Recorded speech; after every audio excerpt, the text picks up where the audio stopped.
Day 14 of Israel and US versus Iran war. Over 15,000 targets have been struck, many oil fields have been destroyed, and the Strait of Hormuz, which is considered as one of the major shipping route connecting east to west, is continuously being disrupted. That has led to continuous increase in the prices of oil and gas. Between these, a new name is emerging, and this name is of Houthi. Houthi are basically a militant group operating from Yemen, and they have also a strong control over another major shipping route called as Red Sea. They have been always allied with Iran, and the biggest question that comes in the mind of most of analysts, that on the other hand, Hezbollah, Hamas, and several other groups that were allies of Iran have joined the war, but Houthis still now is they are sitting outside. So what is the reason why they have not joined the war from the Iranian side? What is stopping them? So this is the question we will try to answer in this particular topic, in this particular video. So if you look at the current status of the conflict, to give you a background, we know that US-Israel war is raging, and today it has entered 14th day. 15,000 targets have been struck by US, and recently even one of the most important island of Iran, which is considered as vital for its oil production, was also hit. Conflict is spreading not only in the Iran and Israel territory, but also it has engulfed many regions of the Gulf, such as Saudi Arabia, Bahrain, Qatar, UAE, and all that. There is a rising fear in the entire global market that wider regional escalation is something which is possible if the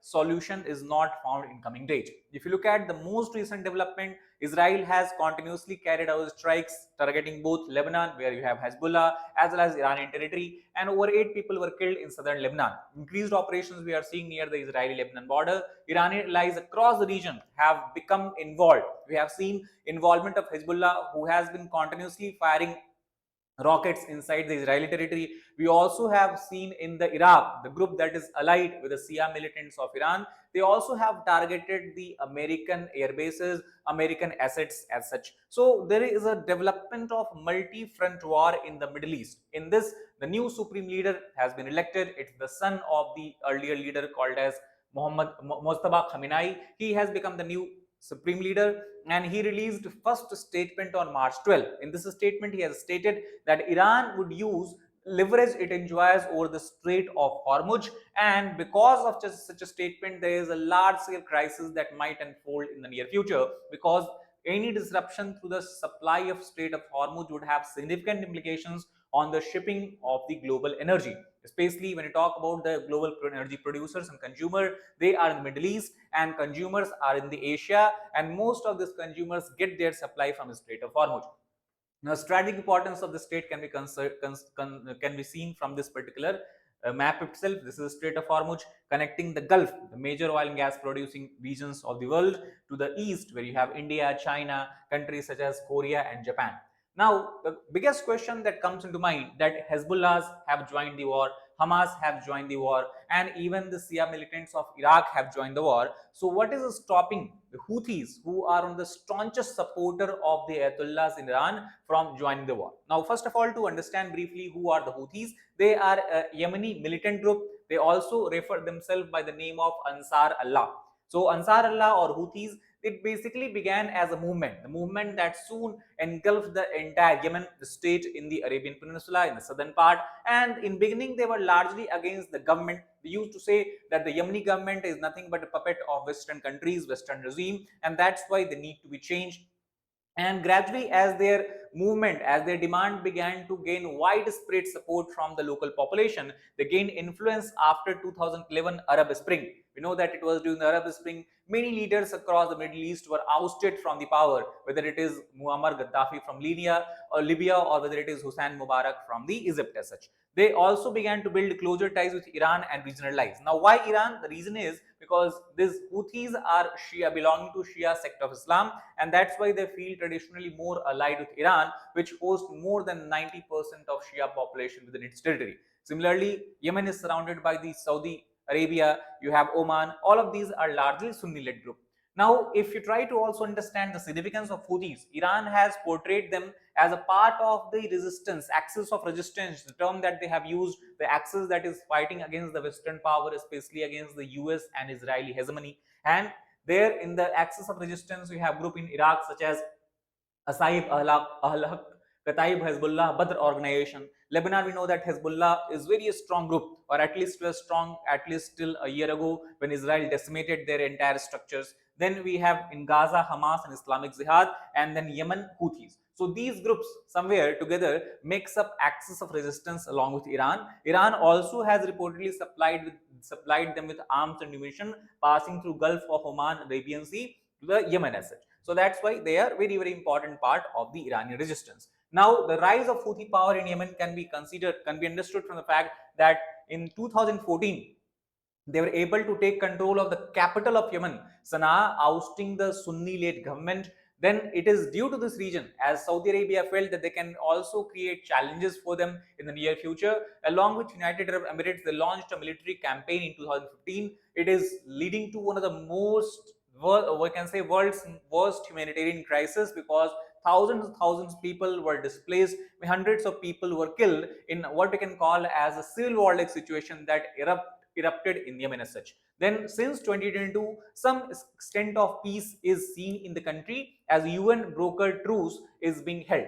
Now the question is that if Houthis indeed decide to join the war from the Iranian side, what kind of military capabilities they have? Now, if you look at the past attack carried out by Houthis, especially targeting the naval ships passing through the Red Sea areas, they have seemed to develop advanced drones and missile capabilities. They have targeted not only commercial ships but even military ships of the Western countries. They have attacked oil facilities in Saudi Arabia as well as United Arab Emirates using drone. They have targeted international shipping in the Red Sea, as we have discussed. That also led to disruption of supply in 2023. And they also launched missiles and drones toward Israel, because after the October 7, 2023 Hamas attacked Israel territory, we have seen that Israel has launched a merciless attack on both Gaza Strip areas as well as the Lebanon areas. And because of this, the Ansar Allah and Houthis stated that as long as Palestine does not get its freedom, they will keep on fighting the evil regime of Israel and United States of America. They'll keep on attacking these territories. So this has been their stated goal. So if they anyway want destruction of Israel, if they anyway they were involved in attacking US and Israeli territory and any other allies of US, then why they have not joined during this time when the war is raging hard in the Middle East? So the biggest question that comes into my biggest, we can say, the answer to this is their focus on domestic priorities in Yemen. It is believed by many diplomats and experts that they do not want to get engaged in international hot soup. They are more concerned about domestic priorities because the economic and financial situation is worsening in Yemen. Local population which used to support Ansar Allah or Houthis, now they have begun to see the hollowness of this regime. They have started to feel the pressure. They are not able to get any employment opportunities. Any funds, aids are not being able to come to Yemen as such. And that's why it is believed that they would lose the support base they have in the Yemen. That's why they are trying to focus more on domestic areas. Also at the same time, though Iran has portrayed Houthis as the part of axis of resistance, it does not mean that they are fully controlled by Iran's leadership structure. That's where they significantly differ from Hezbollah. As far as Hezbollah is concerned, Hezbollah is, we can say, nothing but a part of extended arm of Iranian Ayatollah regime itself. And that's why any decision taken by the supreme leader of Iran is to some extent binding on Hezbollah. They work in very close cooperation. Same with the Shia militants of Iraq. But in the case of Houthis, they are first of all geographically very far away from Iran, and second, they only had what I can call as we can call it as a relationship which was transactional nature. Iran was supplying Houthis with a lot of arms, ammunition, weapons, and all that, and that's why Houthis were providing some sort of support to Iran, apart from being of same sect, that is of Shia. So they believe that if they indeed join the war, there is a risk of heavy retaliation from US, Israel, and even nearby countries, Gulf countries such as Saudi Arabia and possibly United Arab Emirates. So that is one reason why they have not participated actively in the war. Many experts, however, also point that they are ready to join the war, but they are waiting for the most strategic or opportune moment. They have not found this opportunity, they have not found this moment. So it is possible that when the Strait of Hormuz supply is disrupted, the Strait of Hormuz transportation is disrupted, in that case, countries can depend on Red Sea, and when the oil shipment will start to pass through Red Sea, that is a time when Houthis can actually use their capabilities to disrupt the supply. So Red Sea, Strait of Hormuz, both can be then disrupted. The oil flow through that area, gas flow through that area can be disrupted, and that is the opportunity what Houthis might be looking for. Now, what is the possible future scenario? As we have discussed, they might launch attacks on the Red Sea shipping route. They can strike regional infrastructure of Gulf state, as they have shown capabilities before by targeting the oil refineries of UAE and Saudi Arabia. And in the worst case, if situation does not resolve soon, they can coordinate further with Iran to basically disrupt Hormuz shipping route as well as Red Sea shipping route. However, at the same time, we have to look at the present situation, and at present it seems that they have remained neutral to avoid any escalation and being targeted directly with the United States and its allies. But anything can happen in the war. The war is in very indefinite stage, we can say, undeterminate stage as such. So we have to wait, watch, and see to what extent Houthis get themselves embroiled in this particular scenario. That's all for this particular video. If you like the video, please hit the like button, share it with fellow aspirants, as well as subscribe to the channel for more such content. Thank you very much.